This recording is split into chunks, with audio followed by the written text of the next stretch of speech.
চাইতে বা না চাইতে সরকারের কথা শুনতে হয়, বিশেষ করে টেলিভিশন মিডিয়াতে। আপনার কাছে শুধু একটা স্ট্যাটিস্টিক দিয়ে বলি, এখন 35টা টেলিভিশন চ্যানেল বিটিভি বাদ দিয়ে 35টা টেলিভিশন চ্যানেলের মধ্যে 26 থেকে 27টা চ্যানেলের শীর্ষস্থানীয় কর্তা ব্যক্তিরা একদম সুস্পষ্ট বিএনপির নেতৃস্থানীয় সাংবাদিক নেতা অথবা নেতা। তাদের দ্বারা যখন টেলিভিশনগুলি পরিচালিত হবে, সেই টেলিভিশন মিডিয়াকে দলীয় টেলিভিশন মিডিয়া হিসাবে আমরা পরিচিত করব কিনা।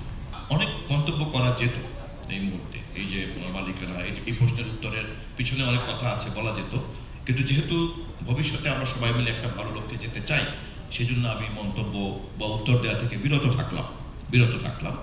কিন্তু আমি সকলের কাছে আবার বলছি, আপনাদের এই সমস্ত প্রশ্ন এবং উদ্বেগের নিষ্পত্তি হতে পারে একমাত্র একটি প্রাতিষ্ঠানিক যে দায় দায়িত্ব সম্পন্ন কমিশন কেবলমাত্র এটা পারে। সেখানে অন্যদের মতো সরকারও কেবলমাত্র একজন অংশীদার হিসাবেই কিন্তু দায়িত্বটা পালন করবে।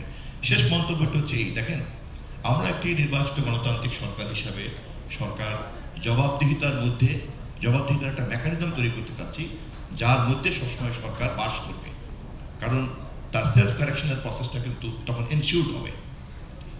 কিন্তু আমি এই সেলফ মেকানিজমটাকে অ্যাট দ্য সেম টাইম একটা চেকস অ্যান্ড ব্যালেন্সের মধ্যে রাখতে চাচ্ছি। এইটুকুই কিন্তু সরকারের চাওয়া, বিকজ আমি তো অ্যাকাউন্টেবিলিটির মধ্যে ঢুকতে চাচ্ছি এবং অন্যান্য সমস্ত স্টেক হোল্ডারদের তো উচিত খুব দ্রুত এটাকে একটা প্রাতিষ্ঠানিক মেকানিজম দাঁড় করানো।